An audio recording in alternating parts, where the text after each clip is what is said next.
Welcome, everybody, to the Journeymen Lounge podcast.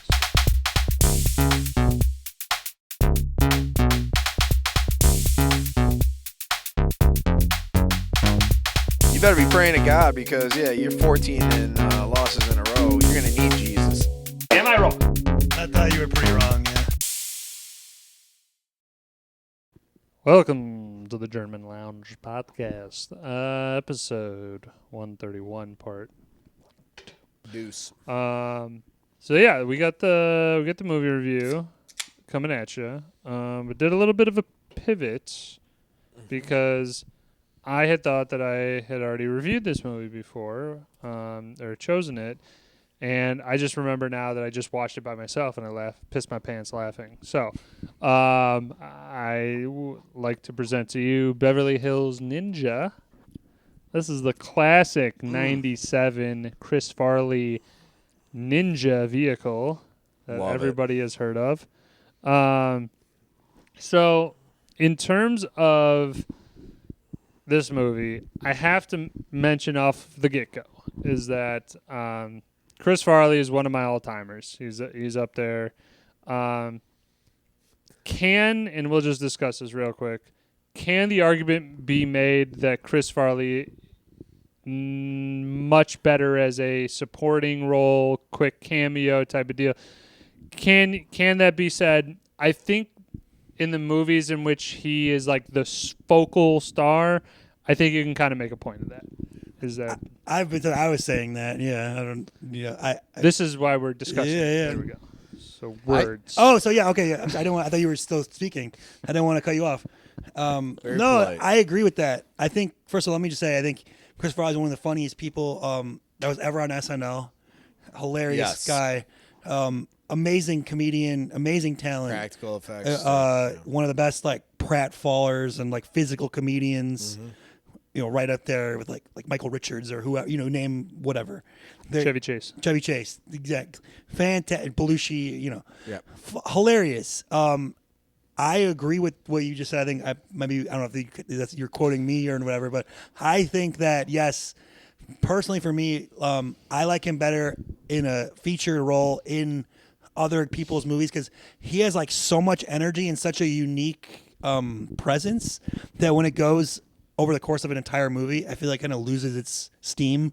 An hour and a half of like just because I think he's funny, but just like it's like I was like when I was watching this, I called everything before it even happened. I was like, oh, he's gonna hit this, he's gonna pull this, and this is gonna I don't know, just like kind of the same note. Like, at least in this movie, maybe Tommy Boy's got a little more range, but specifically we're just talking about Beverly Hills Ninja.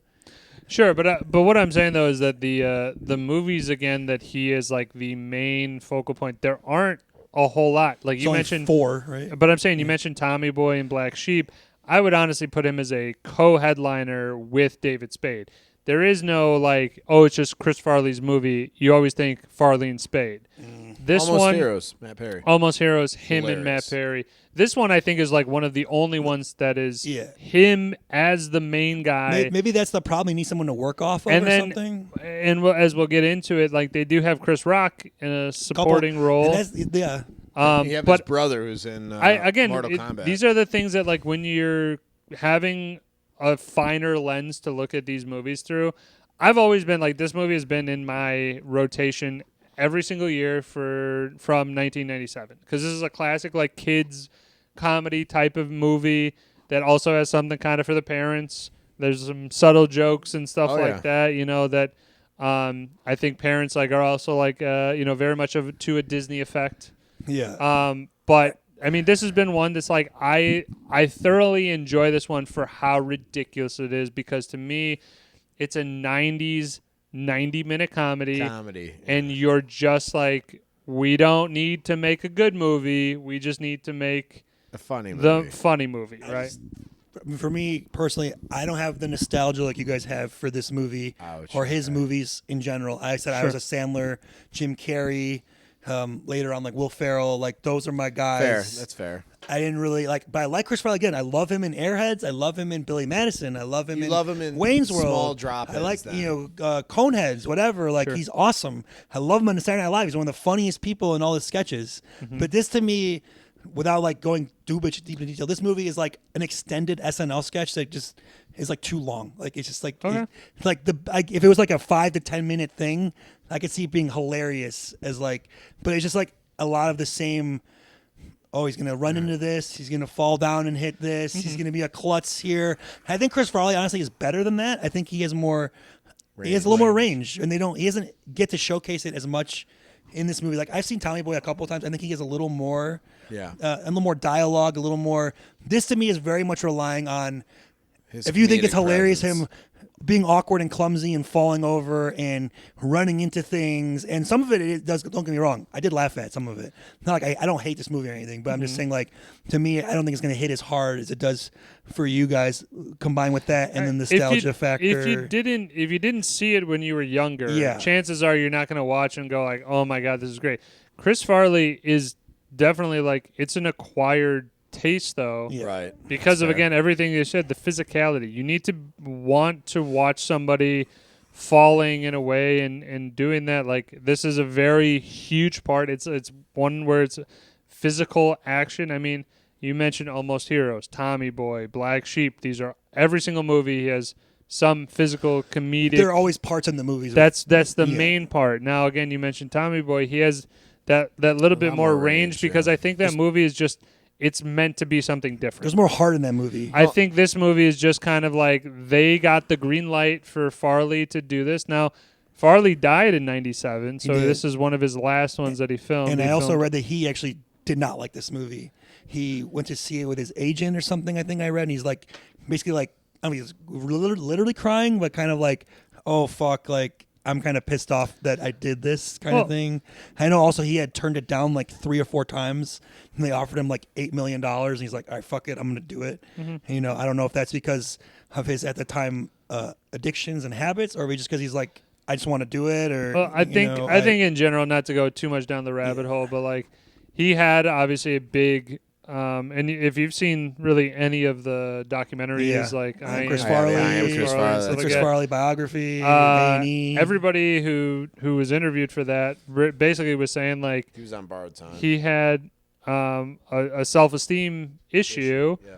and when you can get laughs, like it's great to get laughs, it feels good in the moment, but then as you said, like you're watching it back, and obviously again this isn't Shawshank. No. It's not I wasn't something that expecting you it to can be like some serious thing, obviously. you but know, I'm saying yeah. I think him watching it back going like this is exactly what everybody just thinks of me is that I'm some Yeah. buffoon on the screen. From what I've seen from Is him, it the John Candy effect, essentially? That's what I'm coining it, because John Candy, I think, is a great actor, but early on in his career, you're the fun, big, comedic, Dude. role. Dude. And he pretty much embodied it in that sense, and it kind of like you saw him, he was like a larger guy, but then over the years he became such a large guy. yeah, no, I don't think. Well, That's what I'm throwing out as a man. possible. But there's no John Candy effect with this. John Candy died because he simply just kept doing whatever the fuck he wanted. He just was like, I'm going to eat everything. And yeah, then they're both I'm gonna, similar in the effect where they were funny fat guys who died too young. But if that's what you're referencing, that's what I'm like kind of but the manner in which it happened is different, and their lifestyles Well, and their comedy styles. I'm just saying, are- John Candy didn't die because of a drug overdose. No, he died because he took poor care of himself. and Took poor his care of diet himself and his- and- maybe drinking, if anything, more than. But what I'm saying though is that John Candy just did excess of like I would say like legal things you can do. Yes. Ate himself and drank And he was himself probably a to little death. older than Farley. Chris Farley was doing hard drugs, cocaine, and when you're mixing it with other stuff, and when you're pushing 3 bills, that stuff obviously is going to have much more of a But toll. hold on, if you guys listen to some of the, and I'll say this just about Chris Farley, I think that he does a great job. I know you like him in a smaller kind of cameo roles, but I think in the roles that he was available to be a co-star, I think he does a good job with the 65-35 split. Like, let him go 65, but he definitely needs some balance, like your David Spade or the Matt Perry or this or that. I think that he does a great job kind of on his own. And granted, he does fill in that large guy comedic role. But that's why I said the John Candy effect, because he's a funny guy. He could play any, like John Candy has so much depth. He could play anything, but they've always kind of just earmarked him as the large comedic dude, and he kind of just embraced that. And if you listen to some of his interviews, they kind of go on that fact, and you could see him kind of like almost internalize it, like Chris Farley, where it's like you start to have confidence issues, where it's like, oh yeah, so you're the large guy on this thing, providing that community. It's like I'm thinking that there's a little bit of pressure both from Farley and Candy to be the large comedic dude. I don't think it's exactly the same, because first of all, their comedies are completely different. Chris Farley is more of a pratfaller and physical comedy. John Candy's more of like dialogue and quick thinking, and like also he has more of a sentimentality to him, like a Robin Williams, where it's like he can be serious at times and believable, and he has more range of his, like, I think, acting and comedy. Okay, but the reality is, if he lost 120 pounds, or like let's say people see him. No, I'm talking about if he lost a bunch of weight and he was like 190 pounds, would he get the roles he did get? I don't think he would. That's the sad part. I don't think him being fat is what makes him funny. No, I agree, but I think we're purists in the sense that he was a great actor, period. But I think a lot of directors and a lot of producers at the time, they said, hey, we need someone who's fat and funny. I think Chris Farley relies more on the fat and funny thing than John Candy does. Not that he should. I think he's funny. I didn't mean to go down this rabbit hole. I think he's funny regardless, but I think he is kind of more. That's more of like, that's more of this big guy laying on his feet. You don't expect it. And, the energy he has. I mean, I don't know. What do you think, Woj? Am I speaking? Is that all accurate? Sorry, I don't mean to go down this path a little bit. I mean, I think you can't.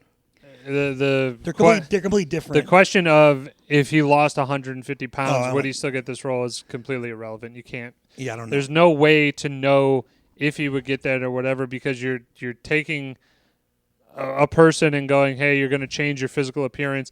If you're looking for a large family man type guy, then yes, that wouldn't make sense then to cast a skinny 180-pound dude or whatever in that role. I think that the sticking point here is that they are both large, funny men. Yes. It is primarily because of their background of how they were viewed and how they came to stardom. They both started in sketch comedy, in which that is very, very easy to kind of get put into a hole, put into a niche where this is what you do best. We're just going to Hollywood it up, and this is how we make money. Boom, yeah. I think pigeonholing. I think this is how those two came to be in these roles. I think what you find is that, again, different types of funny fat guy comedy, but also in the sense that I think Chris Farley, honestly, probably had a legitimate issue with being viewed as a clown and probably didn't want that, but he knows that that's what he's good at. This is all, again, this is completely my opinion, but I think John Candy was probably a little bit more at ease with his role of like, hey, I can do this or whatever. Obviously, you don't know if John Candy also had some issues of being, hey, I don't want to be known as this guy. Or, there could be a little bit of this where I think John Candy, just the difference in era also has a big part to play on this, because you only had a couple big fat guys like Jonathan Winters, like Belushi. Dom DeLuise. No, I'll give you Belushi, but these were bigger guys that came around and you had this stretch where they're the funny fat guy for this period, and that's kind of what they did, and then they moved on, and then there's another one. Farley's closer to Belushi than anything. Sure, they're like the big guy who's also very physical and high energy and can be bombastic, but I think Chris Farley has a little more though tenderness to him at times if he wants there to be. It would blow your mind, and I think this fact, and we'll go into Beverly Hills Ninja. And I'm sorry, I don't mean to do this tangent, but he did 80 to 90% of the voice of Shrek Well, it wasn't that much. It was just like a demo. No, he did pretty much the entire movie for the voiceover work, and then he passed away, and they brought in Mike Myers. I don't think Nope. that's You right. can- That's not right. You can. Right. He didn't Google do that. it. You're wrong on the percentage. You're wrong in the He percentage. started off with. You're He right. was- He started. He was cast. initially tabbed They- as Shrek. But I'll say Yeah. this, like yes, he's comedic in his general theme, but you saw more depth in, like you said, it's Tommy Boy, but Shrek, who's obviously someone this like fallen hero, but like his- it felt more genuine. But his Shrek was way different than Mike Myers' Shrek. yes, I know sounds- it was absolutely, I think, black and white in terms of approach. His Shrek's more like loud, like Farley was, and more like, what the hell? I don't know. Like, but like I said, I think it showcased his ability of like, hey, like I'm a fallen hero or like I think for me is more genuine than Mike Myers, fake British, Scottish. whatever. So, yeah, all right, we're going on. not gonna. Let's dive into Beverly Hills Ninja. Yeah, we're not gonna go into Shrek versus this. I'm gonna just circle back to the original point of Yep. why I brought it Okay. up in general.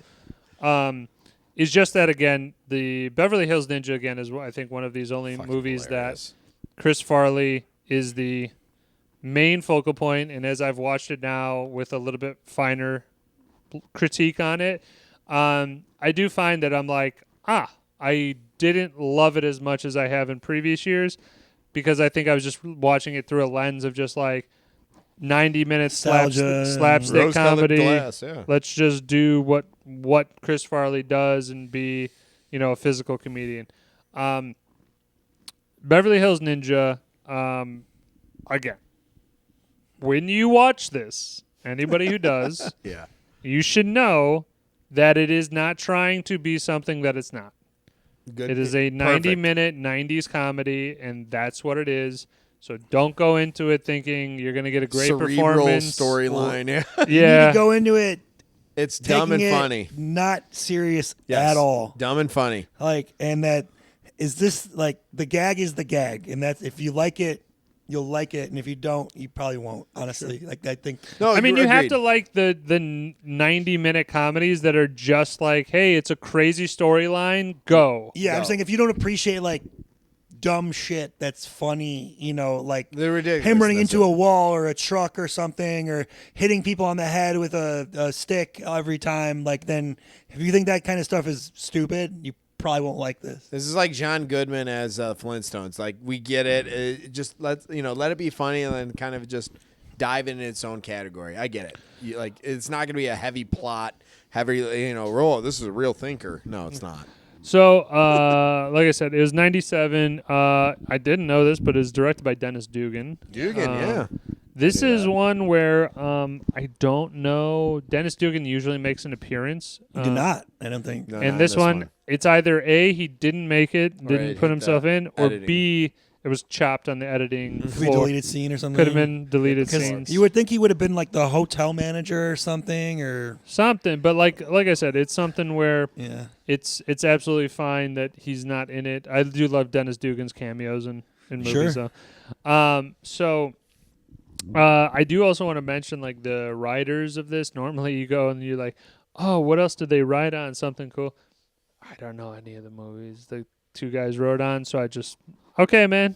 Moving Good job, past good it. career, and moving on. We already got you guys kind of experience. You said you I had didn't grow up seeing it. I think I saw it maybe on TV once or twice, like parts of it over time, and then like I never saw the whole thing. This is my first time all the way through, start to finish, No shit. intently watching it. Yeah, Okay. I remember like the ending of it very much so, and then a couple scenes throughout, but never like the whole thing. Fair enough. No, I've seen this. This was part of kind of like the Chris Farley that I grew up on. And to Woj's point, yes, it's not going to be heavy. It's not a heavy thinker. It's just let the comedy be the comedy. And I get it. It's like kind of an ongoing skit, if you will. And there's quite a lot that continuity is just all over the place, but I don't care. Just funny. All right. The cast. I mean, Chris Farley, Chris Farley. Nicolette Sheridan, Robin Chow, Nathaniel Parker, Soon-Tek Oh, Keith Cook, Chris Rock. Very small cast, not a whole lot. Besides that, we'll get into that guy on cast and all that shit in a little bit. Yep. I'm just gonna run through scenes. I think it's gonna take. Do we do the synopsis yet or no? Oh, I'm sorry. Very, very good. So the synopsis is a child from Florida. I forget. Wasn't there? There's a prophecy. Is that what you got? Yeah, Hold on, but the child was white washed ninja. ashore in Japan from. a Florida-based vessel. It is. Yes, it was like Lucky or something like that. The boat that sank. You never name your boat Lucky anything. He is from Long Beach, Florida. There you go. And so there is this child that washes upon shore to a ninja dojo, and in this prophecy, there is supposed to be a great white ninja that is supposed to be like one of the best ninjas. Be like delivered to the covenant or whatever you call it. Right, the monastery, whatever it Yeah. is. And so basically, they raise Haru, Chris Farley, Haru. as one of their own, and he is. His training sequence is a voice. So he is the worst ninja. He doesn't. The only thing that he actually possesses is stealth, and like can I'll give him hide strength, and stuff though. like that. Some like raw So- power. I mean, kind of. Yeah. So he is basically babysitting the dojo one night as all the other ninjas are like training certified. They're exercise, yeah. certified. They've gone through the training. They've gotten the rank of ninja. He didn't pass. And he didn't pass. And so he's just sitting at the dojo fucking around. And this woman, Nicolette Sheridan, comes in and says, "Hey, I need a ninja's help, and I need you to find like what my boyfriend is basically up I to." think he's cheating on me, maybe, or Yeah. she says some vague. Something vague. Yeah. And so He's up to some he's shady like, shit. "I'm a ninja. I'll help you out." He goes to the docks, and when he's Witnesses there, a murder. there's a murder happening. And I'll just explain real quick. So Nicolette Sheridan's character, she gives a couple names. Sally Jones. Sally Jones, Allison Field is Allison her Page. Allison Page is her actual name. But her boyfriend Martin Tanley is basically in the counterfeiting business, and he's trying to counterfeit Japanese yen Yep. notes to make millions of dollars. I mean, the plot's not super important. But what I'm saying though is that Yeah, like but that's what the Yeah. underground stuff he's He's into. using the counterfeit. And yeah. Haru goes over. He witnesses Tanley murdering Yes. somebody One of his partners. While he's in yeah. Japan, right? Yeah. while they're in Japan Yeah. at the port. And then from there, Haru is like, "Well, now I must go to the hills of Beverly because she has a little matchbook. matchbook. Beverly Hills Hotel. Beverly Hills Find her, Hotel, yeah. and I must save this Allison G. She is the most beautiful. I have a feeling she needs my help. Right. So Short story. his then travel is to Beverly Hills, and he is now on a mission to find Allison Jones, and Sally Jones, and to basically save her from the murderer Martin Tanley. / maybe get with her. Well, yeah, There's a love interest. Seems there. like he likes her. sure. Yeah. So She's super hot, I guess. he goes to Beverly Who wouldn't? Hills, and then chaos ensues, basically. And I mentioned Liu Kang, Yep. his brother, Liu Kang, Kobe. has to follow him in secret to Robin Shaw. watch out for him without Haru being aware of his Right. presence. Shadow. So throughout the movie, he's constantly in camouflage or taking- hiding out and doing weird things to help Haru without Haru knowing. I had to bust out of jail. Yeah. So again, in Beverly Hills, chaos ensues, and obviously they're trying to stop Martin. Chris Tanley. Rock plays a Beverly Hills bellhop Bellhop and trainee. who takes and Haru takes a liking to him, takes him under his wing, kind Yep. of. Yeah. Apprentice. Yeah. Yeah. So we got Fucking the hilarious. opening scenery, like in Japan, is honestly is pretty beautiful. Like it kind of got some Gorgeous, cinematic yeah. shots over, like looking like cliff and the cliff, water. and then the like dojo area is like very Little town, yeah. very zen, like a nice little like It is cool. decor, and then like even in the training scenes, like I do enjoy like the Japan motif that does Do you look. have the film locations at all or no? No. Okay. All right. So it opens with again Farley Haru going through the ninja training. So like they do things like they're training with like this stick, like a Like Donatello's stick. yeah, basically Donatello's like stick Kendo staff, sticks. like a staff, Yep. and he's just Yeah, very good. ends up whipping Gobei, his brother, with Go it. away. He keeps cracking. Snaps it over his head. They start chasing each other.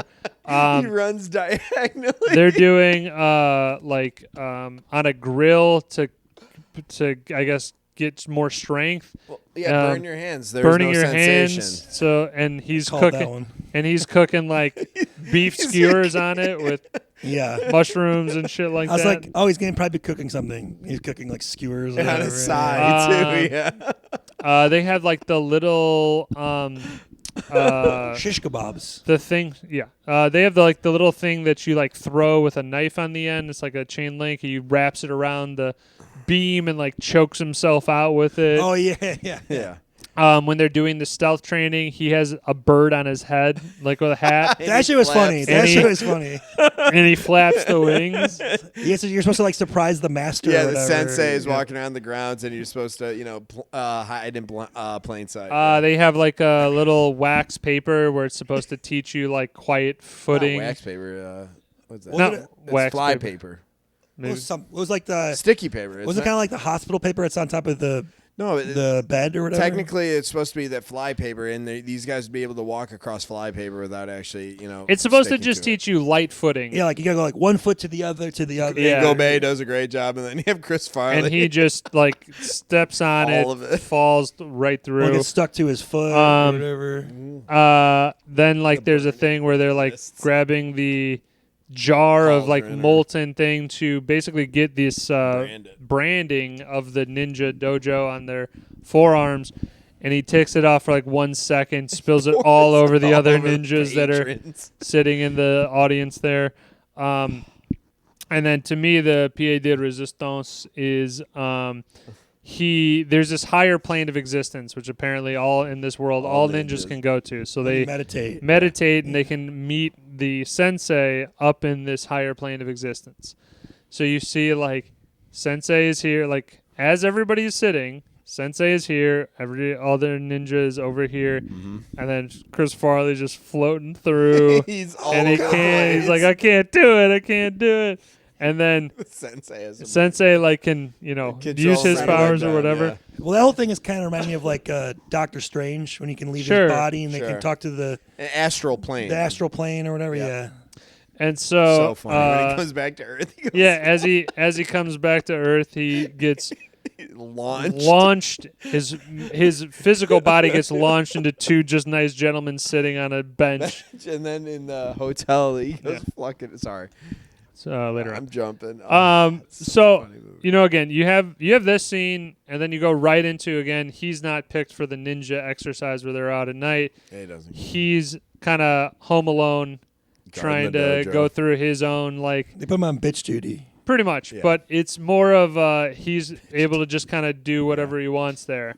So he's like doing his own training. And he's in a full ninja attire. right in the ninja attire, and then he's doing like putting on an exhibition where he's doing like The two swords. the two Are you communicating with?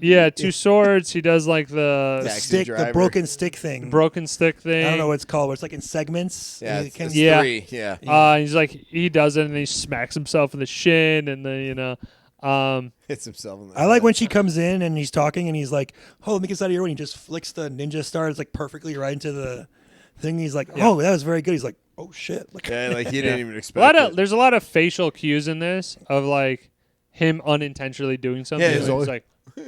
yes, I need to do that. So They they might have are, a second copy. and then basically he's trying to impress Sally Jones. She's like, "Are you a ninja?" He's like, "Have you heard of the Great White Yeah. Ninja?" Yeah. And then he like brings open the secret scrolls or whatever. Yeah, So I called this was gonna happen. And he's I'm laughing like, at it. "They say back in the 17th century that there would be a great white This is the one about the sensei and the 18-year-old twin geishas. Also a It's good one, legend, but not mine." Yeah, not mine. Yeah. So then he's like starts like rolling out Scrolling, his, burns it on fire, like needs to Throws put water it on out. it and ruins He's like, I think they have a copy somewhere. he singed the shit out of it. Yeah, He and ruins then the whole. to me, I mean, this is one that I will go to till the day this I hurts die. my cheeks. It's Is such a that funny one. he is putting on like a demonstration, Yep. and he is like, he's like, He was a hide or whatever. Yeah. No. Stealth. He's putting on a demonstration first of like, so let me show you how it's done. Oh yeah. And then he grabs a thing out of like a a holder of like a rack. wall mount A wall rack. of all of these weapons. Yeah. And This he was not built by literally, ninjas. yeah, he's like, that is not built by ninjas. Falls apart. And then he starts doing it, and he does it cleanly, but it's right next to a whole wall of urns. And he doesn't Barely hit. He's like, oh my taps it. God, oh Oh, my God. God. That would have been terrible. And then the entire thing falls down. And he's like, oh, Sensei is going to kill me. He's like, picking up the pieces, like, Master Go? Takuri. Master Go. Tempo. Kai. They worked as a They worked better as a team.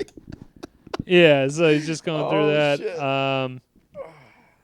And then the hide and seek thing is funny, but I will agree with you. It is a lot of them like kind of where he's trying to hide is like you can kind of call it like he literally is trying to hide behind like a pole. I mean, yeah. I called the grill thing with. I'm like, he's gonna have food on the grill when he's doing the hand thing. Mm-hmm. The spilling of the one thing, I'm like, he's gonna spill it, and then like the burning of the scroll. I'm like, the scroll's gonna be on fire, and we go Sure.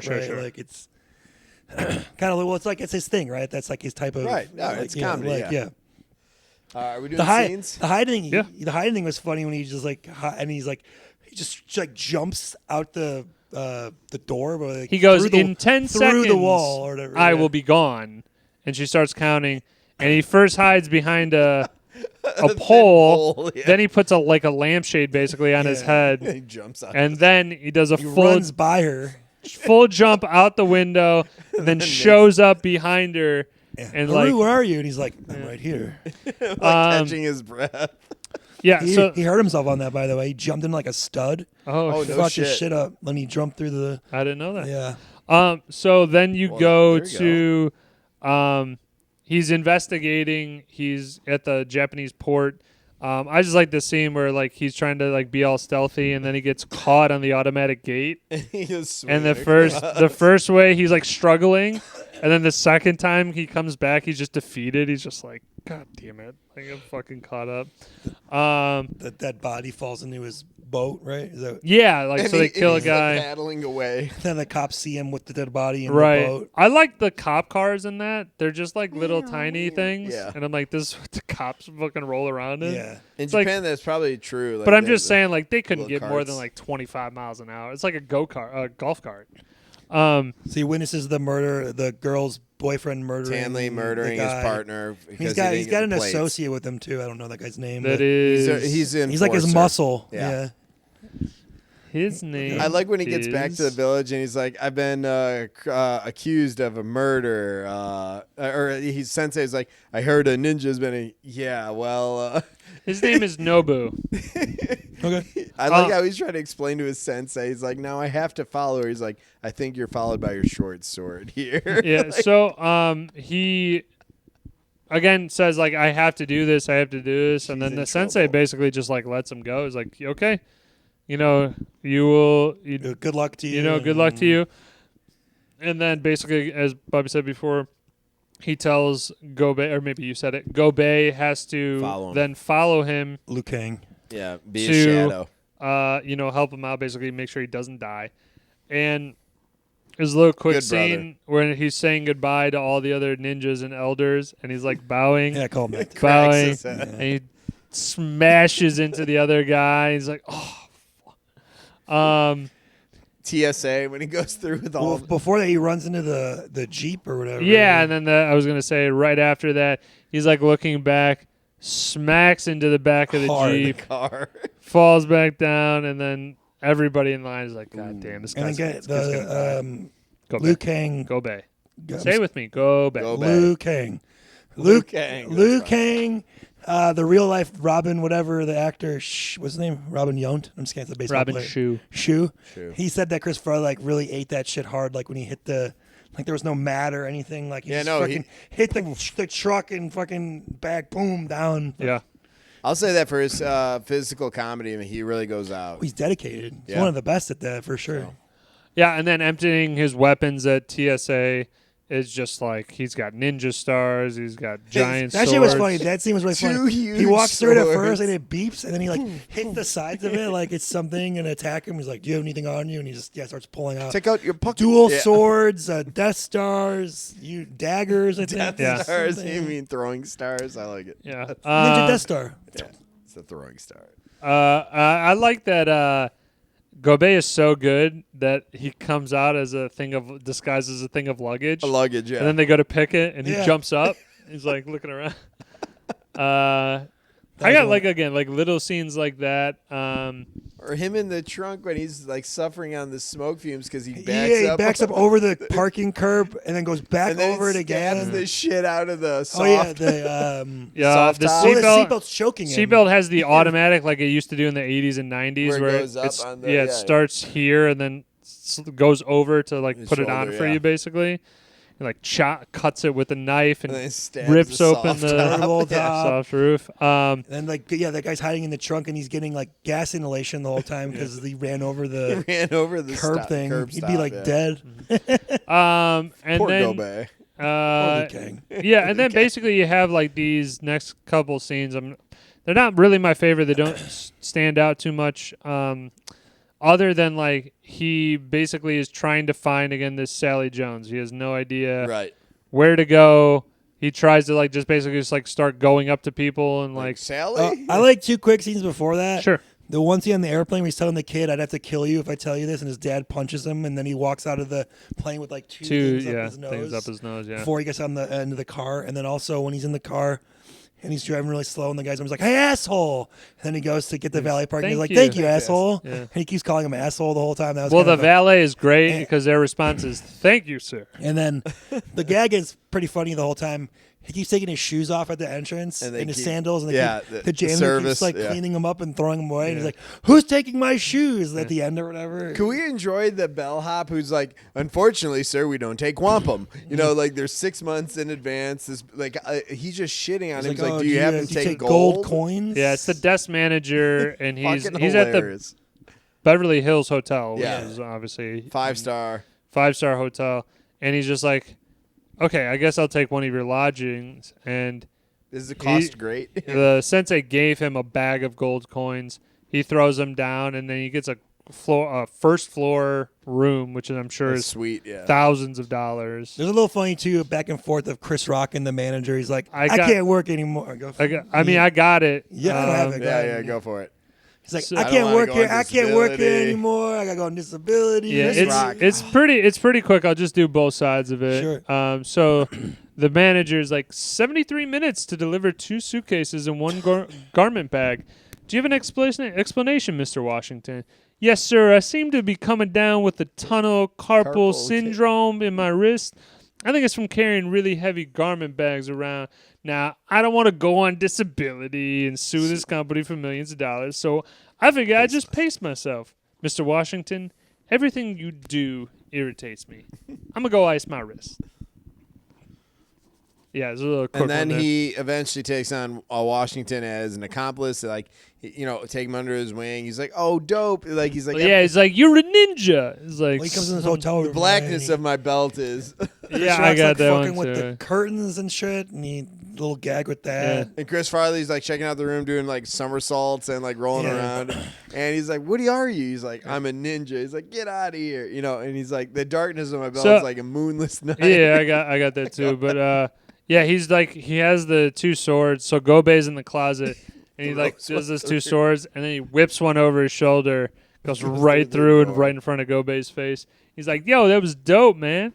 And then he's like, "It's like, so you a 3rd degree black belt or something like that?" He's like, "The blackness of my belt is like the inside of a coffin on a moonless night. It's pretty black." And then he's like, "I am Haru. The blackest of black. Well, actually, the great white black art blackest master." And then Chris Rock is basically like pleading him. He's like, "Hey, man, I'm running, man. I'm always running. My neighborhood's bad. I got to run to get cigarettes. I got to run to get milk because there's always someone out there to kick my ass." And then it like you said, brings him under his wing, and then basically like starts these rule number 1, and then he flinches, like tries to Always punch him, be on and your then always guard, be yeah. ready. And then you cut the next one. It's like rule number 34. Yeah. Whatever. Yeah, it's like rule number 37. The easiest way to rip a man's head off is simply by just using your hands. This requires years of experience. Yeah.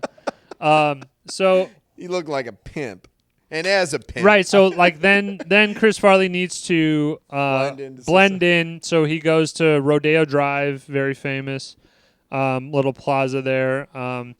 Buys new threads, Like a kind of tiger jacket.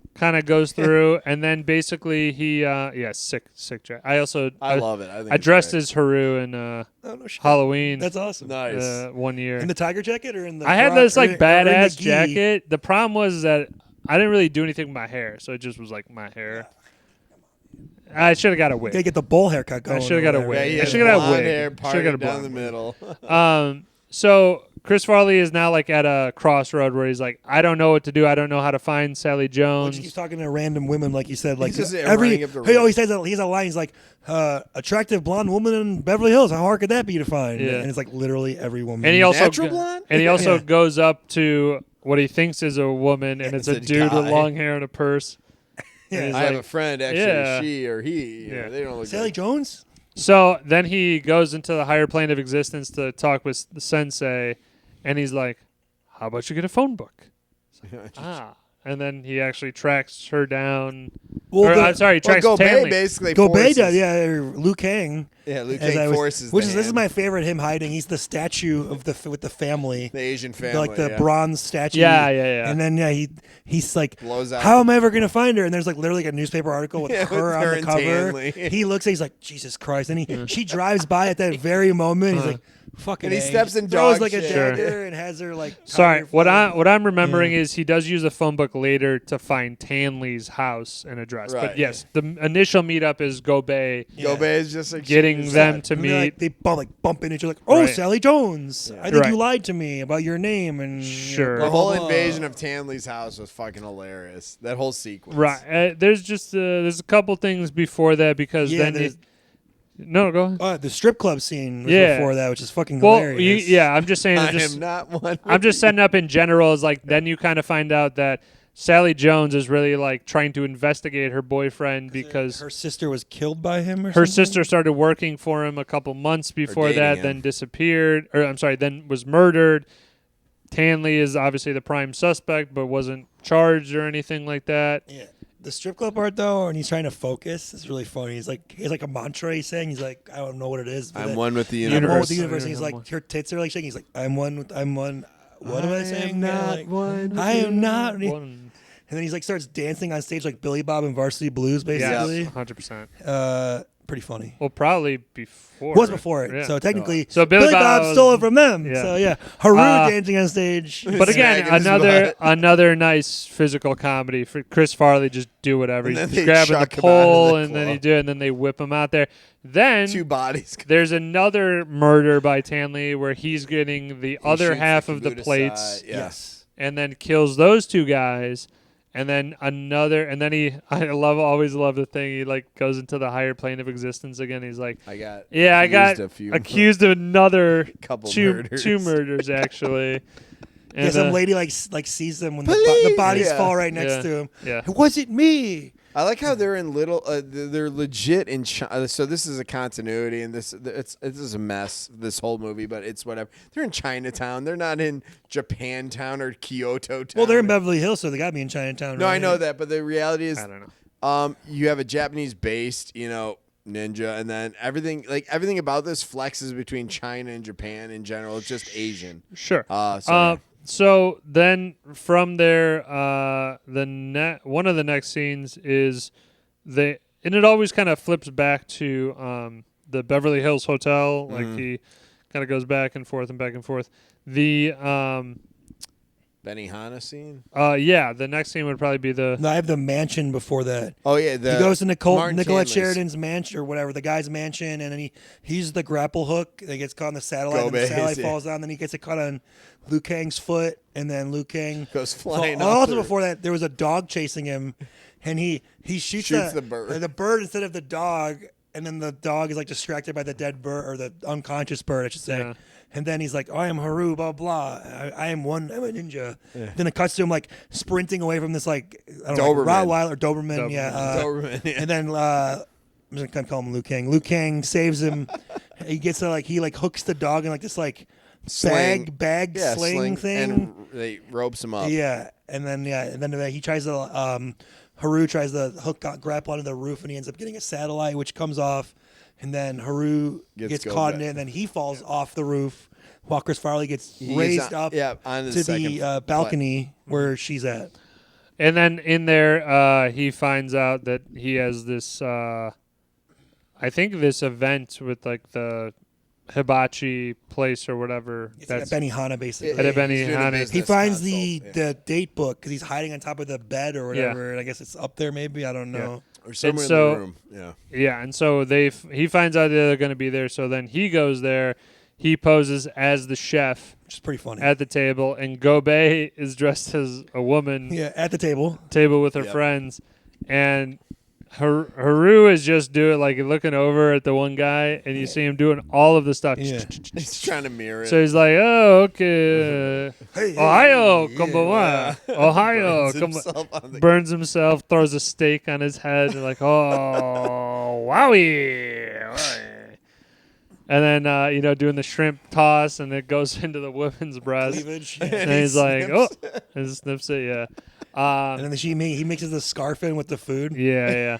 And he's trying to listen to Tanley and Nobu. So he's not paying attention. Yeah. Mixing the scarf in with the food. And then basically Tanley is being set up by the Kabudosai, which is the rival gang, also wanting the plates.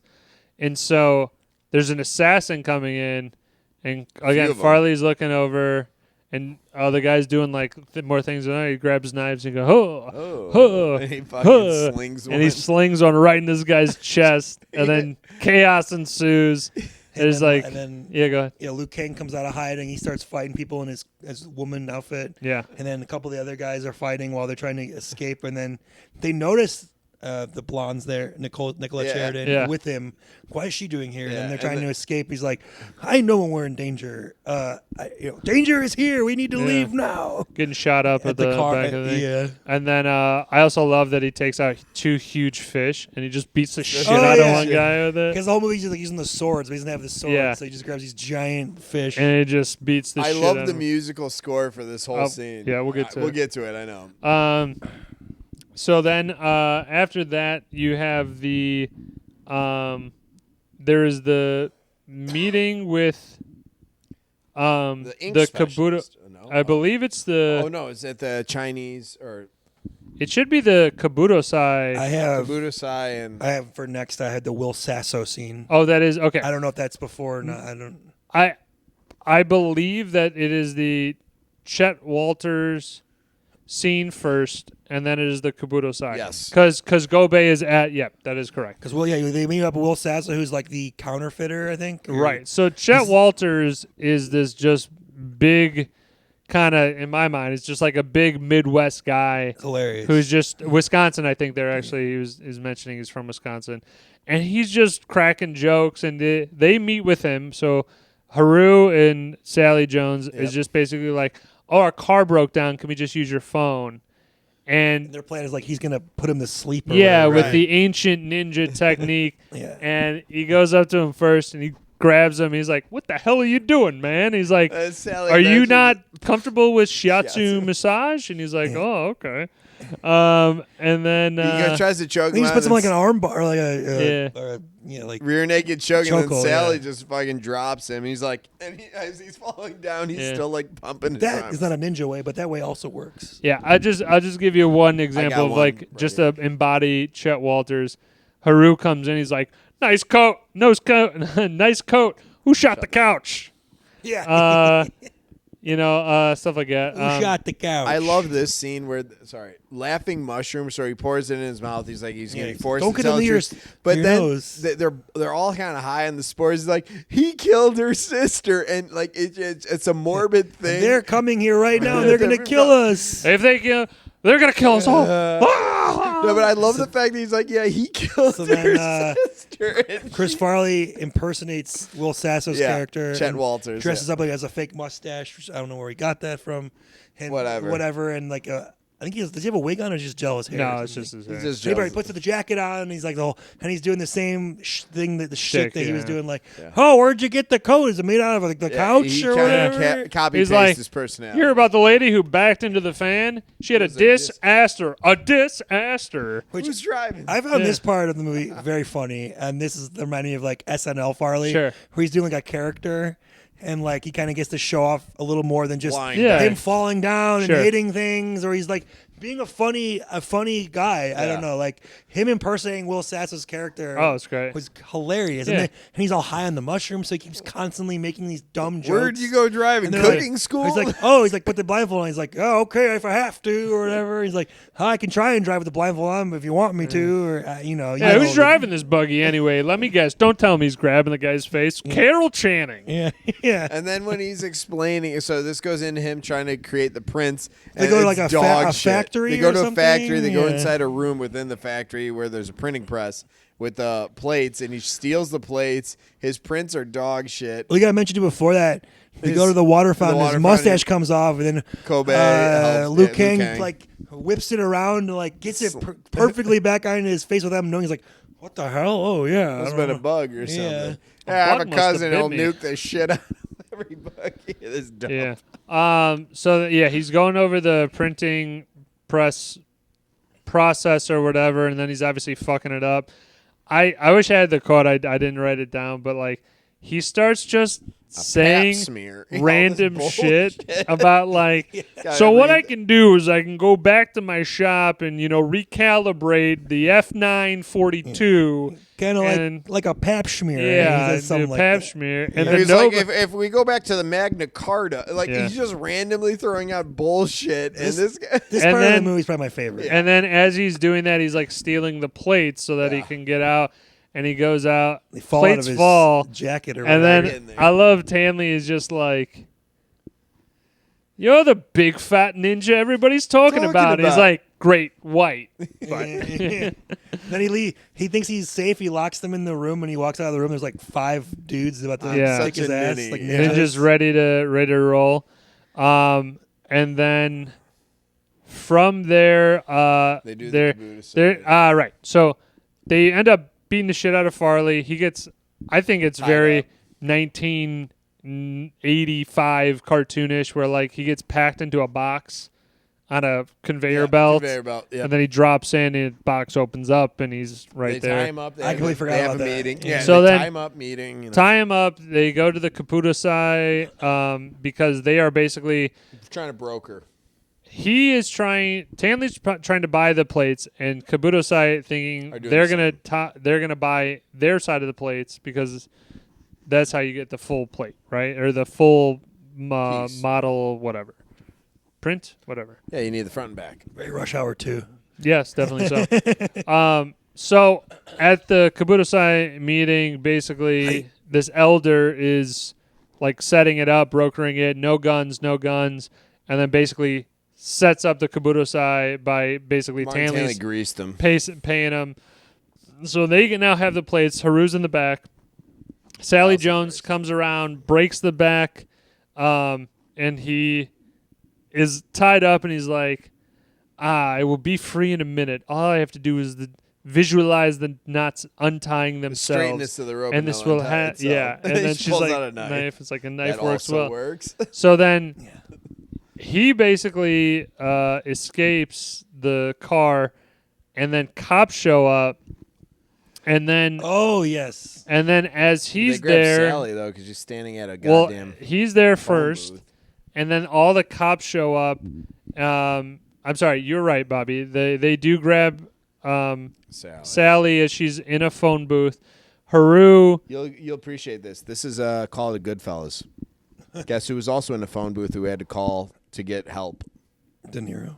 Or you mean Goodfellas. call? We went to Roach. Go. Keep going. Will. So the police show up. He's in a thing. Haru is there, and then he's about to get taken to jail, and Gobei throws a smoke bomb down, and then Swaps him out. ridiculous, but he takes Haru's place in a Takes on his, button-up jacket, shirt, yeah. and the cops are all driving away as the smoke is still there. And he's like laying down. And he just shows up. He's like, "What's going on?" And they were like, "Why is there an Asian man in our police car?" Sure, Yeah. picky dits. There's plenty of that. Sure. And then so Karen. now wherever her Haru calling is from. basically at his lowest point. He doesn't know what to do. He's like, Gobei this is is beyond- locked up. And now Sally's he has about to to be murdered. he has to break out of jail. And then his plan is that he was in the van and he knows exactly He's where trying to he was taken recreate because he it, was yeah. blindfolded. So he has to recreate that. Oh yes. So then he gets Joey. Chris Rock. Yes, Yeah. Chris Rock. And he's like, all right, you're going to drive, and I'm going to Fluctuates tell you violently. which way to go. And he's like, the first thing Joey says is like, oh, we gone like Morgan Freeman driving Miss Daisy. Yeah. I love it. And then as he's leading him Horse through the horse track, he's like, yes, I good. remember this. Okay, turn right here. Turn onto the horse track. He's like, I don't think this is right. I don't remember hearing thunder. And then like they turn off of it, then turn go into into a car wash.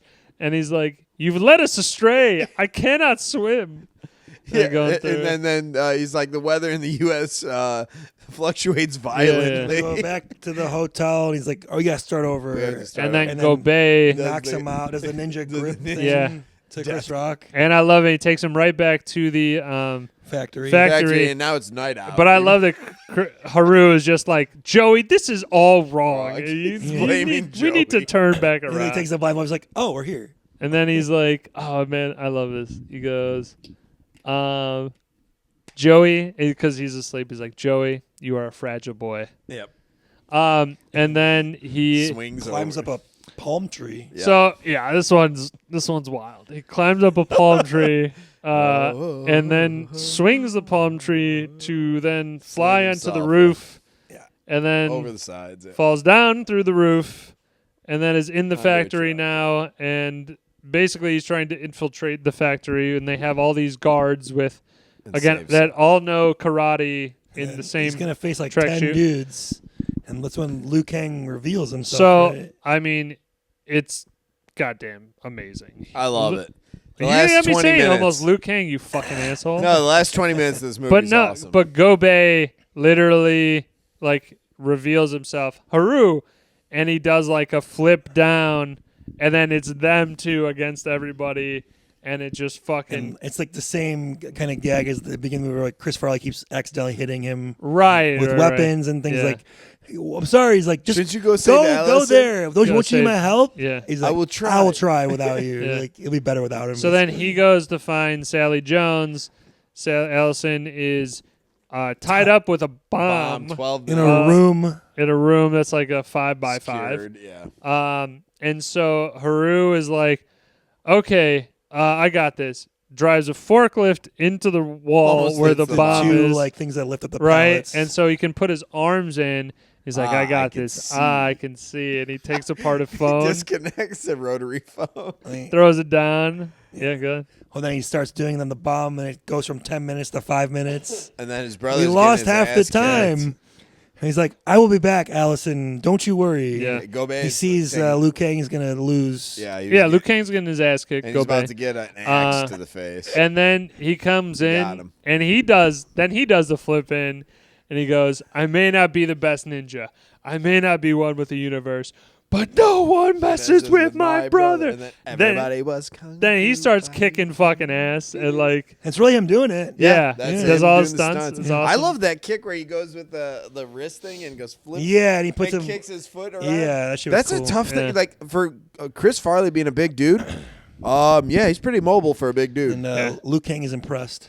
Yeah, and I mean, Surprisingly. there's just a couple of different gags though, And then like that he does. So he Get does the this- splits on a box, Yes. which is Oh, clearly the not Van him. Damme thing. And then he catches a knife like this, and he goes, close. "So sorry." Yes.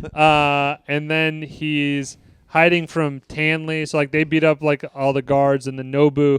I do love the little thing where Nobu and the other henchmen, they do a try and kick them in the face, but they do a scissor kick, and they do that, and then they just knock them out, right? Hit themselves in the balls, and then Tanley shows up with like a Uzi, and he's like hiding from Tanley. Well, first of all, there's another gag, sorry, where Gobet is running to take out Tanley because he knows he's about to shoot. Chops the thing, the pulley comes down, knocks Gobet out.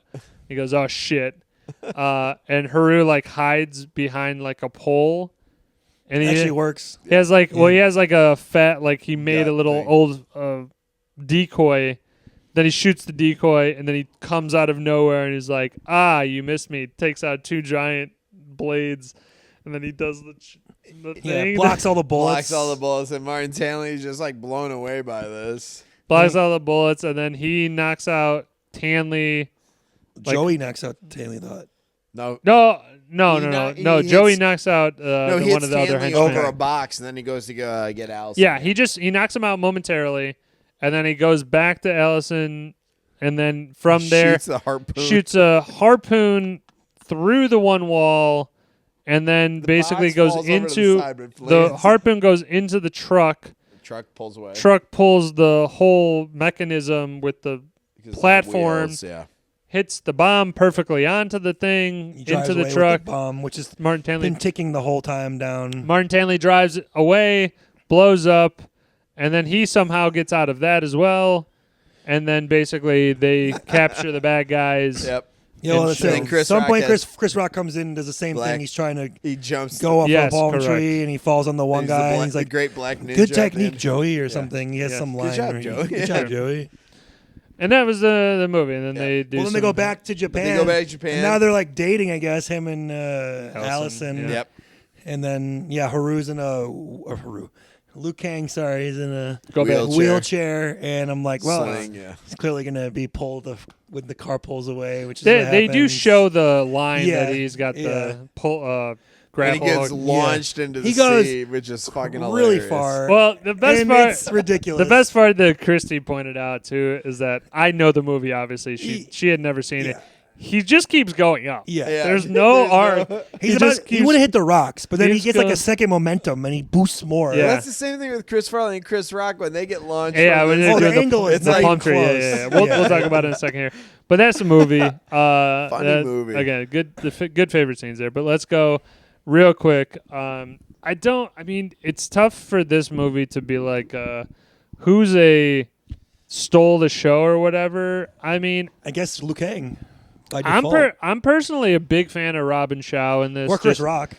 I was going to lean on Chris Rock. I thought he did a great job. I think Chris Rock was great. I think we were talking about it before. Like, if they made Chris Rock as like a co-headliner, because 97, he's popular enough. Very popular. Yeah. He's got enough At least credits. stand-up comedy, and he was in SNL. And I think they could have made him like a second co-lead and really been like a real integral part. I think it would have helped the movie also. I think it would have. I think it would have taken some of the effort off of. He needs someone to play off of, like David Spade in other movies. They did great in the scenes that they were in. He did play off a lot he of was different great. folks, so. But he was the central. But like you need a funny person to play off of. Like he's playing off of like Nicolette Sheridan and a couple times. Chris Rock was funny though. I mean, there is that community. Because I'm saying if Chris Rock was in it more involved, like again, I could see either Chris Rock or Gobet or that's your two choices. Robin Shaw. Sure. Those are the only two choices. Because there's really not much going on. Anybody else. I like Martin Tanley. He plays a good evil dude. Nathaniel Parker. Yeah. I think again. It's fine. Is right into the trope. Any guy with an accent is typical British is the villain. Asian villain guy. Pretty much, right in line there. I don't know.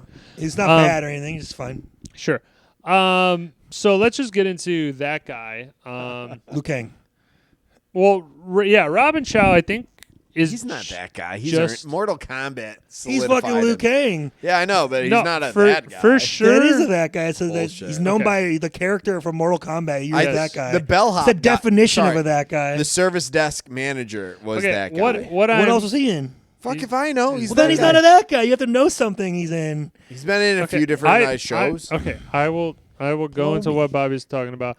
All I'm saying is that Robin Shaw has been in. He's got a long list of. He's been in Death Race and some other, not hugely known. I would agree. That is definitely the definition of like that is what you don't know him the actor's from. name, but you know him as Liu Kang. That is that. That's guy. fair. Fine. I think fine. he is definitely in the that guy You category. could. I would say you could mention Chris Farley's brothers. as I the cops. also have John shit, and you're right. John and Kevin Farley Yeah. are definitely two that guys. They're in a Yeah. lot of stuff.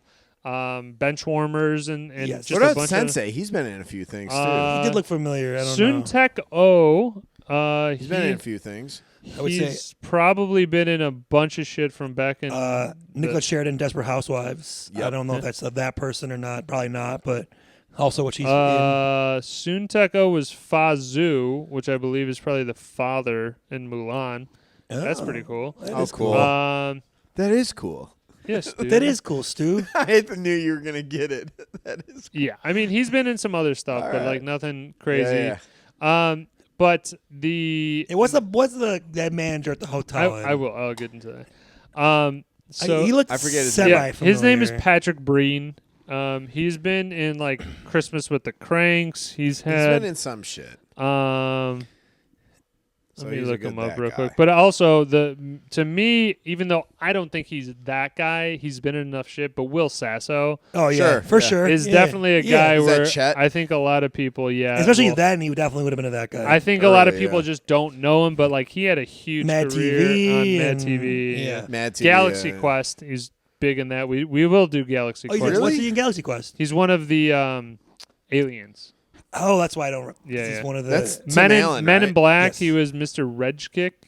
okay. It's one of the Aliens again. I think that was one of the earlier You mean the Tommy Lee Jones movie? Yeah. Men, Will Smith Men in- movie, Men in The Black. Tommy Lee Jones. Will Smith. I guess he was Oh featured. my God, they're co-leads. Who cares? Yeah, they're both. No, he's definitely like fifth on the all list. right. That in was it. That was movie. it for All that right. guy. Recasting. I didn't really have anything. There was only I hate eight Will Smith. eight people in the movie. I want to recast the hotel manager, To who? Phil Hartman.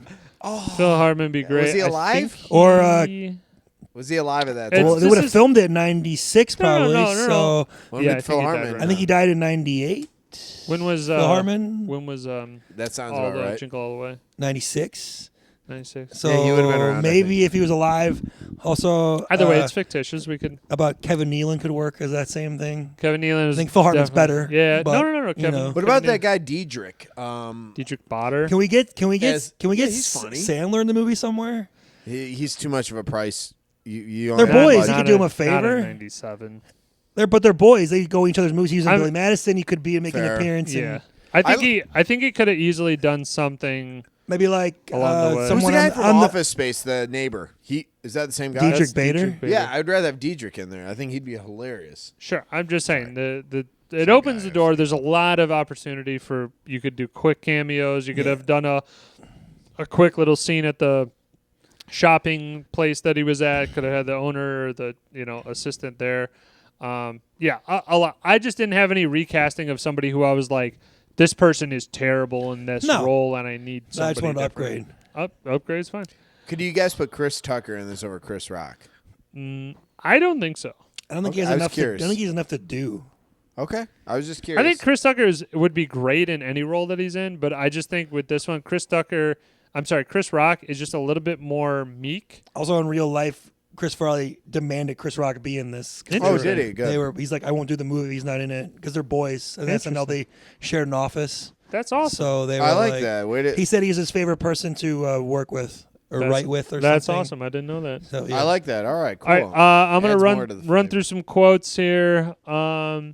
Gobey and talking about Haru, he's like, his heart's like a flower. Yeah. I love that. Go Bay. He's fat. He's lazy. When he was doing his little exhibition when he's home alone, he's like, "Are you communicating with me? Yeah, the Are new you taxi driver. communicating with With me?" me? Yeah, I love that. He breaks the window.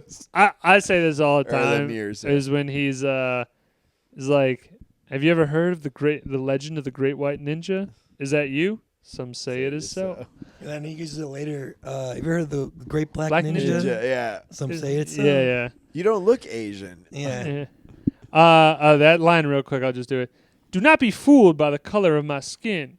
You're a television reporter. I'm sure you've heard of the Great Black Ninja. Is that you? Some say it is so. I love the whole, and as a pimp, I will blend into Beverly Hills. Yeah. You look like a pimp. Let's see. She is as lovely as a dove. And then he's like, it seems like you are being led around by your short sword. And he looks down. Short sword. Yeah. That's good. I must go to the hills of Beverly. Thanks, asshole. You are welcome. Yeah, thanks, asshole's great. And then, he just keeps using it. May I take your bag? Thanks, asshole. Who keeps taking my shoes?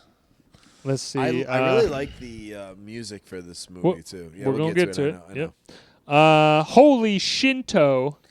Instead of holy I kept shit. waiting for holy shnikes. Yeah, Schneike's got a word there, too. Yeah. Well, it's Tommy Boy, right? No, I know. It would have been nice to do a little play in there. He tells, because he's talking about like ripping a man's head off. He's like, you should practice on chickens. So then he starts Ninja doing secret. it. And he's like, keep practicing, Joey, and one day you will choke that chicken. That's good. Yeah. Let's see. Almost done here. Who is stealing my shoes? Let's see. That's it. Done. All right, so let's go to soundtrack. So, a couple interesting pieces. Couple here. good ones. Well, the best one is that one that you always listen to, the '80s one. We're gonna cap that. That's gonna. Okay, sorry, you want to save it? Yeah, my bad. Go ahead, you do your thing. Yeah. So segment, let me start by saying, the composer is George S. Clinton. Yes, which fantastic. If you guys know, Yeah, George Clinton. Mortal Kombat. He did Austin, for them too. Austin Powers. Yeah. Right. But I'm just saying, it's like it's awesome to then have a real deal composer on this like 90-minute bullshit. He's fantastic. Movie. He did a couple of the score, which I always will say, like, this is what actually gives the movie a little bit of heart. It's not a whole lot, but like in the beginning, it helps. you kind of start like to feel bad for like Chris Farley's character, and then at the end you do also feel a little bit bad about you're starting to feel better because like he's found love and they're going back. And this is a nice little score, and I like this that they add into it. The theme song for him, though, The Great White Ninja, was composed by George Clinton for the movie. Mm-hmm. It's fucking hilarious. I'll play it for you guys after it, but it's absolutely like perfect. I love it. Obviously, any kung fu karate movie got to have kung fu fighting. They also had just a bunch of different. So kung fu fighting is by Carl Douglas. They also have Turning Japanese by the Hazies. One Way or Another by Blondie is great. Give Me All Your Lovin', ZZ Top. I'm Too Sexy by Right Said Fred on the stage. Strip club, yep. This one is fucking great, dude. Tushig Hagi Boogie Woogie, performed by Ulfuls. That's like a quick 2-second one, but they intersperse it like when.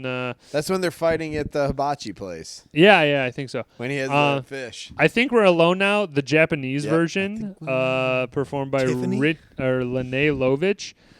Going into the Car Wash Lowrider by fucking War. Excellent. Kung Fu Dancing, performed by Fun Thomas. Okay, like interesting. Let's see. Finally Got It by Lil Jon. Don't really know that one. Now, I don't remember where that one's at. This is the Pied de Resistance. Yeah. I was alluding to it. It's Tarzan Boy by Baltimora. Yeah. This is in him climbing up the palm tree. Yep. And they're going back and forth. And I listen to this song to this day. Jungle Night. It's fucking great one. All right. Moving on. Spinoffs, prequels, sequels. I would just go with, obviously, if Chris Farley was still alive, I would like him to open up his dojo, like in Beverly Hills, and then he's like, I don't know, could teach the celebrities kung fu or some bullshit like that. I don't know. Obviously, you're not going anywhere near like a real movie in this. Right, it just would be another 90-minute. You know, I could see the title already being Beverly Hills Ninja 2, and it's like it would be terrible, but you know. it'd probably be a sequel. I didn't really have anything, but also he died, so you can't really do it. Yeah, this is the fiction. Actually, there was technically a sequel spinoff of sorts with Sure. Hasselhoff. It's called like something Ninja that was originally supposed to be Oh. the No. second. I'm saying it was originally planned Oh, to no be like a kidding. sequel of sorts, but then they were like fighting, so it wasn't. But like it's the idea of it was based upon Sure. from this movie anyway. Okay. Obviously Would have been horrific. Yeah, but no, they made it. I think, but Holy I think it was shit. terrible. It was like came They out shelved it. like They didn't- 2009 or something. It came out. I might have to watch that. I was to see how going through bad some it reels is. and they were. Fine, they were send that to mentioning us in it. our group Yeah, okay. because I'm curious. All right. But yeah, it'd probably be a sequel. So that's all for Spinoffs, Prequels, Switcheroo or crossover. I was going to say possibly going, with the bellhop, maybe in his life as a quick, Chris Rock, if he learned a few things, he got some notoriety. I'd be curious. the Great Black Ninja. Yeah, exactly. But that would be exactly a 70-minute just bullshit. Sure. Yeah. So Switcheroo crossover, I thought it would be cool if this was. So actually, maybe I'll ask you, like, got would one. Gobei becoming Liu Kang, would that technically fall as a sequel, prequel, spinoff, or would that be a Switcheroo crossover? It's more. No, you know what? It could be a It's kind prequel of or a kind sequel. Of both. I think it's more of It the. could be both. I think it's more of the crossover. Crossover, though. right, It's yeah. like where it's like In the same universe. Yeah, like he yeah. gets picked. Gobei becomes Raiden Liu picks Kang. him out, and then he gives him the name Liu Kang or something. yeah. Where it's like, it could be Like I something said. like that, or maybe he is Liu Kang and he came to Earth and he's in hiding, and Yeah. he's that guy's name. I can Gobei. see what you're saying. His name is Gobei. Say name with is me. Liu Gobei. Kang. God damn it. I Done had an hour and a half. You said his Liu kicks. Kang every I fucking I had. time. I don't think the tone is right. I just couldn't help but think of like Rush Hour. Yeah, Rush yeah. Hour 2 with the plates Sure. and that whole thing. Maybe there's some overlap in Rush Hour 2 where they're Gotcha. working a similar case. But again, I don't really think it would have to be like Chris Farley makes a quick scene, like a one cameo. scene thing, and then he's out of the movie kind of thing. So same concept, a cameo. Beverly Hills 90210 literally was going on during this. Yeah. Sure. So imagine maybe them driving by, or That'd've been maybe cool, like yeah. in public where they're like, Yeah, the that fuck, works. where he's like Jason Priestley's walking down in there. Rodeo Yeah. Drive and they're just like, the fuck, Ian Ziering. exactly. No. Ian, not Ian. I think it's pretty much on the nose, but like Three Ninjas or Ooh, yeah. Surf Ninjas could Yeah. You have guys are all about that shit. easily. Hell been- yeah, I like it. I mean, Fucking okay. losers. I think it would actually work. Well, bite your tongue. Bite your tongue. Yeah, we were kids. I said what it I was said. awesome. First of Deal all, with it. We love ninjas. First of all, those movies They are sucked. goddamn American classics. Okay, Yeah, and they're awesome. they're awesome. They're 90s, And 90-minute and they're bullshit. terrible, and I love them. That's why we Yeah. love them, because they are terrible. Yeah. We're not going in there And going, "Oh, let me see this Steven Spielberg I masterpiece." think with Surf Ninjas, it could definitely work. So wait, is Yeah. that going to be part of our Razzie selection? Because we're eventually going to have to do that. The tone is like very similar. Yeah. Where it would work. Where it's like Leslie Nielsen's in it, and Sure. Rob Schneider's in it, so it could definitely. There is something. You're onto something. That right is- there, Will. It's a very. We are going to do at some point a very, very bad good movies. Yeah. Or very good. Is bad Tango and movies. Cash considered a bad good movie? No. Yeah. I don't think it's that bad. I don't. It's up. Not on there. the level of Three Ninjas or Surf Ninjas. Okay, Fair so point, it fair doesn't point. quite meet the metric. I'm just Okay. curious. Okay. I Not got on you. the level of his Dana Carvey right. bullshit. Oh Or, God, yeah, that's dog shit. Hey, talk about bite your tongue. You both bite what your the tongue. Mister. Mr. Peabody or whatever it's called. What is it? You don't even know the name the of it. turtle movie. sucks. You don't dude. even- Master of Disaster. Yeah, Master You of don't, Disguise. you don't Yeah, even. there it You don't is. even know the name of it. So you can't touch it sucks. It's terrible. I don't Yeah. want to know the name of it. Alright, shut your mouth. And I like Dana Carvey. All right, let's do wrap too. this up. Hold on. Here we go. We got Picky Nits. A couple of them. How many? So many. I mean, again, I Comedy though. Let's just put that. Right. out there. I- Yeah. Continuity across the I board. did not put anything of like the really obvious wire work because I put that's part of the shtick of this. Is No, like, I know. I'm fine. That's with why I that. didn't write anything because it's kind of part of the movie. Like right? you It's- see, like even in like the first scene where like the ninjas fly down to grab Haru as a baby, like they're doing front flips and they're clearly gonna land on their face, but they're like it's a movie, so they're Well, the whole thing we talked about it. The angle of the palm tree thing when he's first of all swinging on a palm tree not gonna Doesn't happen. happen. Even if he's that fat, it's still not gonna work. right. You're not gonna be able to get that much momentum to launch yourself, and also the angle which he Okay, launched Mr. himself Physics. does not make any sense, No, Right. especially I get it. when Chris Rock does it. Yeah. He is like going He's like a this, puppet but he through ends up also- like this. I also don't know where they're going. Like they're Yeah. going onto a roof, Yeah, into and they a end up window. like the wind, and then the whole Luke King and launch at the end. He's like going down, but then he gets like another like a roller coaster Yeah. where he goes back up, and like he Yeah, goes it gets more even momentum further. But even going into that scene, he's driving. It's like mid-afternoon, and by the time they get there, it's night. It's like they weren't in the car for 3 hours or anything. I mean, again, there's a lot of continuity stuff that you the just. night shot got me. I'm sorry, that You one just- where I was like, the fuck. The Really? whole obviously Chris Farley being a ninja is Okay, like the concept. joke though, right? It's the Yeah, whole thing. So it's like Get past that. No, I'm saying it's Yeah. part of the movie. Like it's Right. not supposed to be taken seriously, but obviously he's nowhere close to being what a ninja would be. Like And the reality is, Martin And Hanley would have just shot I him. think there's. I don't really see any chemistry with him and Nicolette Sheridan. That's I forced. think it's yeah. kind of forced. Yeah, there's supposed to be clearly some type of thing. I think Nicolette Sheridan was probably like, "Hey, we can get Nicolette Sheridan. Right. Yeah. sold. Here you go." When I watch this again, you got pretty racist, like Oh, yeah. just generic, like this is what karate is, and that's just what Haru does the entire movie. And I was like, huh, didn't really catch that the first time, but then now I'm looking at him like, okay, it's not great, because he's the only one doing it. All the other ninjas in that are like somewhat doing it, but not tremendously. But either way, looking past it, anytime you're a ninja in a black garb, like in bright middle of the day, like you stick out like a sore thumb. So like he's at the port Right. in the ninja thing. I'm like, okay, that's like, I get it. It's He's part. a huge man. Is also He's a white guy, 300 and there's pounds. in Yeah, Japan. Kind of obvious. sure. So true ninjas blend into your environment. So it'd Right. be better if he was a port worker. Like Sure. that would be easier to Yeah. understand. All right. Japanese TSA worker speaking like perfect English was like, okay. Yeah, this is a weird thing. Like he just walks up and he's like, "Hey, is Allison Jones staying here?" And he's just like, "No." It's like you can't My just go up to computer. a hotel and ask like, "Is this you person?" can't. Oh, I had here? one. How does he? How I does he think get? you can. How does he get to rent a car? He doesn't have a driver's license.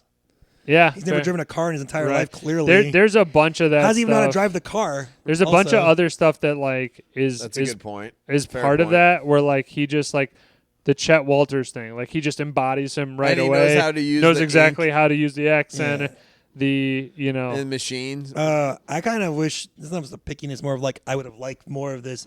More scenes like that though, or him doing characters, yeah. like impersonating, doing because I think that shows up more of Chris Farley's talent. It's sure. funny as hell. You know, him doing like I said, the Will Sasso part was my favorite part because it was like just different from the rest of the movie. Sure. It is very SNL. Yes, and I think he could definitely have done that more. Like maybe there are some more like he did at the restaurant with the Benihana thing. That's Yeah. another example of him doing a character. I like when he's on top of her. Yeah. I was trying to just get near the I temple. could have used but like not- one more scene of him doing somebody else. Sure. I would have been like, good Yeah, with that. his haircut is wild. Like it's just a bowl cut. Oh, is it's of the nuts. time. Looks crazy. yeah. All the bad guys. This isn't a picking it. I just think it's funny. All the bad guys are wearing the exact same tracksuit. Yeah, like the maroon tracksuit or whatever. That was funny. I enjoyed We already talked about it, but like arresting the wrong person it. Yeah. and then driving off as Without the even smoke. inspecting The the smoke scene. is Yeah. still in the car, and they're just Well, like, "We well, got then- him." Did we assume they killed the other people in there? Is that the assumption? Like they just killed all of them, or did they just take the plates and say "fuck you"? Probably just took the plates. I don't know. My thing is more of like once they drive away and you see there's a random Asian guy in your car. When Flip a you B, go back. Why are you in They, here? they wouldn't just leave the scene. He's not gonna. right Why would he away. be charged with murder?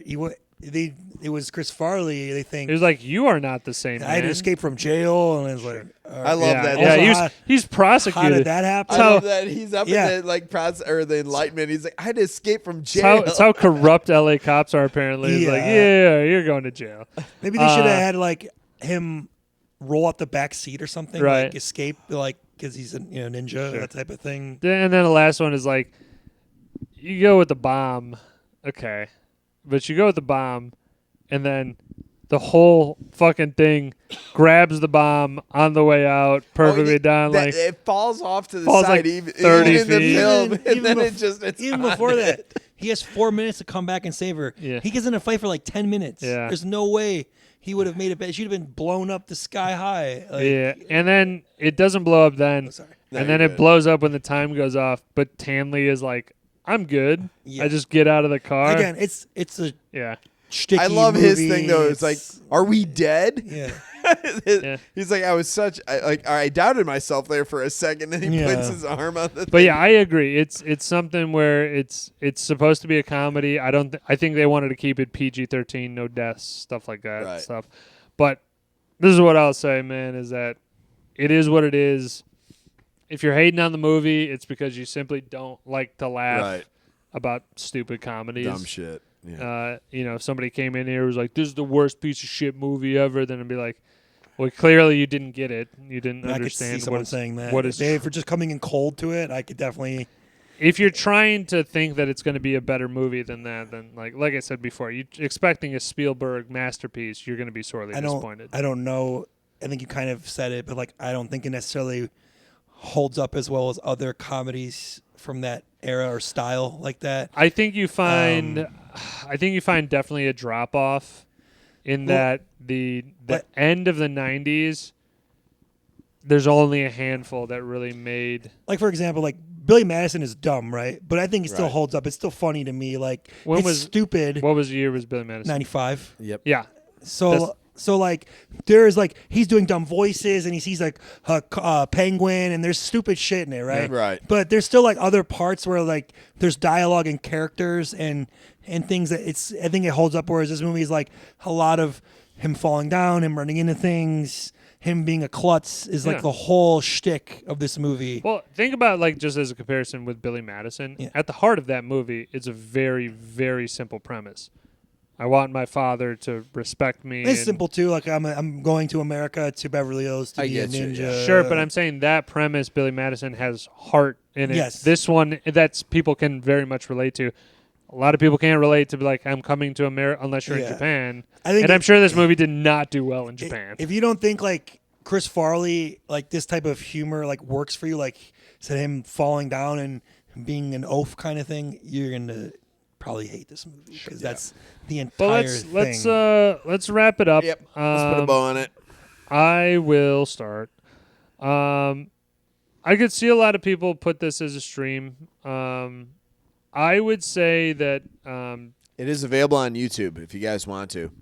I would say I had to rent it on VOD. Oh, really? It's on YouTube. You get to just watch the whole movie. But okay, I would just say though that this movie and pretty much the Chris Farley catalog, and I'm talking about movies where he's the main or bigger part in There's only it. 4 of them. It's only 4 or 5, maybe 4. Tommy Boy, Black Sheep, this, and Almost Heroes. Almost Heroes. Right. So I'm a huge Chris Farley fan. So I actually own all of those 4. Right. That's fair. That's me. I'm an own guy because this is one of my all timers. That being said, again, I watched it and I got some deductions from if you told me, hey, what's your grade of Beverly Hills Ninja a year ago? I'd been like 10. Perfect movie. Now, a little bit finer comb through it. Yeah, no, it's I'm not gonna a lower 10. it. I'm not gonna be crazy. Drum roll, please. I would honestly, I'd probably put this at an 8.3, That's fair. and that's more That's kind of gracious acceptable almost, of like yeah. in comparison also to comedies of this time. And I'm like, yeah, it definitely falls flat on a lot of that. So 8.3. What did Christy think of it? She never seen it. Did she think it was like the stupidest movie in the world? Yeah, she wasn't a big I fan. feel like I see her hating this movie. she didn't like go like, what am I watching here? I mean, it's only an hour and a half at least. But I think she was really like, yeah, not my speed, and also like it's not keeping me interested. It just was Yeah. like she would like look up and go like, huh, that's funny.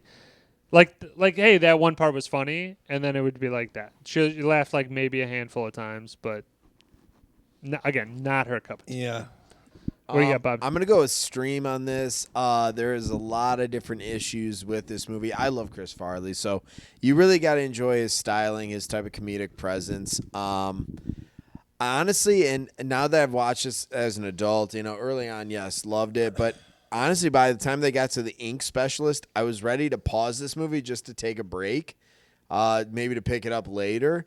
I give this one an 8.0 flat. I thought obviously there's a lot of funny, ridiculous parts to it, and that's what you're getting this for. This Beverly Hills Ninja is not cerebral by any means. It is dumb humor.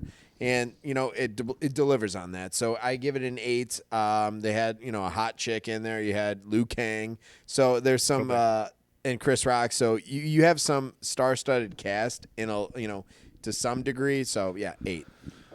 Yeah. I'm not a big fan of this movie. I'm not going to lie. It has parts that are funny, but I think the gag for me wore out. You don't fairly even quickly. stream? You say just I'm skip? going to skip it for me. Bold. It's just like it's the same joke over and over and over and over again. He runs into this. He falls. I was calling it out the whole movie. Oh, this is going to happen. This is going to happen. Sure. This is going to happen, and it happened. But some parts are funny. Like the Benihana scene, I think was funny. I think the Will Sasso scene was funny. I like the ending part where he's finally good at fighting. But I have no nostalgia for this like you guys have. So yeah, we do. That's not. I love. And I said. I love Chris Farley on SNL. I love him featured in things. I think he's hilarious, But as far as his solo movies go, I missed that. You missed the window. Yeah, it wasn't I came to it later, and it's That's not fine. hitting the same. For me, it's a skip. I could see streaming it, but if I'm being real, I would skip it. It's not for me. Okay. And I gave it a 7.1. It's All right. It's not the worst thing I've seen. It's not the best No, thing. you know what? That's a There fair are rating. I'm not parts- going to be upset about that. I've gone worse for other movies, but again, it wasn't like, would I really rewatch this? Probably not. But would I YouTube some of these scenes? I think yeah, because there's some funny scenes. Yeah. And I think there was potential for it to be better. And I don't know. I need to revisit, frankly, his movies in general. Like I hadn't seen this. Like I said, maybe it's the first time all the way through, and I hadn't seen parts of it in years, like 20 years or something. Sure. So. I don't know. I went into it with open expectations, hoping it was going to rock my world and be better than I thought. But honestly, in the first 5 minutes, you get the whole movie. It's like he's awkward, he's clumsy, he's going to run into things and hurt people, and that's kind of the whole thing. Yep. And there's not really a lot else to it. So that's I would say. It is. That's fine. I just would poise one final question. Maybe one final thought here is that for you, being that you missed the boat on this For his movies. for this movie and the other movies kind of around this time that he released, I would think that there are other people in that same camp, but would these movies that you don't like you've said it very, very straightforward that you're not a huge David Spade fan either, and so I'm not a David Spade guy, no. so a Farley Spade movie is I don't really resonate. My question is so is that playing into it though? Is that if you Negative downturn. if you're not a fan of these people, it's going to be very Chris Farley. I like Chris Farley. But you do in a very specific sense. I think it's you just like him as these popping Cameo characters parts. or I whatever. think it's too much for it to be an entire movie of it. Okay. So it's there's just not. That's what he's saying. I'm just saying- Maybe in Tommy Boy though, I've seen that once or twice. Sure. That has a little more to it, where it's not Right. just all these just But- falling down or I'm a klutz. There's a little more back and forth with him and Spade, and a couple of more heartfelt things with him and his dad at the factory and all that Sure. stuff. This movie is not like that to me, where Sure. it's It's not trying to be. no, it's not. But what I'm trying to just determine, and I think I already have my answer here, is that there are some people where you go hey, maybe I could convince you to do this. This is not that. You cannot convince you that Chris Farley movies are going to I think be I have to rewatch Tommy Boy again. something. But even that, you're giving Tommy Boy an possibility of a thing. It Well, just seems and that's fine. You can have your prerogative. Yeah. I'm fine. I'm with just that. going to stop trying to sell you then on Chris Farley. It's over. It's over. I think Chris Farley's hilarious. I think he's one of the most funniest people ever on Saturday Night Live. I love him in sketches. But you like him in bursts. I like him in not- 5-10 minute sketches where it's and then he was doing more characters or he's not. And even when he falls, it's funny. But this is an hour and a half of the same thing. over and over, and then maybe It's people like you like chocolate cake, but you don't maybe like the people whole could fucking say movie. I that. get Maybe it. you could say about Adam Sandler, maybe like, oh, like, well, his thing is he just does so and so, and you like that. Well, you're right, I do. I don't know. I grew up with it, and I think he has a little more range as a comedian actor, where it's more of like the jokes and not him just like being physical and. Yeah, I don't know. Like, it's totally fine, man. I'm just trying a to question. recalibrate here so that again, I think he's hilarious. It's But you like fine. him in small doses. Yeah. It's fine to not like the movies, and not like him as much as like again. Yeah. Oh, I love Tommy Boy. I love Black Sheep. That's fine. Yeah. It just means that I'm not going to have. I'm not trying to like convince you to go like. Because before I would be like, yo, dude, like David Spade, Chris Farley, like this, and you just don't. It's not your cup of tea. It's absolutely fine. Joe Dirt, give it a chance. I like Joe Dirt. Actually, I saw that. That was funny. But I'm just saying, it's totally fine. I don't know. Just he's not my shtick. That's all all right, good. fair enough. It's all right. Who's on deck? Is that Ryan you? hates comedy. Go ahead. All right. No, I'm just kidding. Ryan hates comedy. So yeah, it's your pick next. Yeah. I'm deciding between two. I am going to go with. We just talked about it. Let's just do it. There's something about Mary. Okay.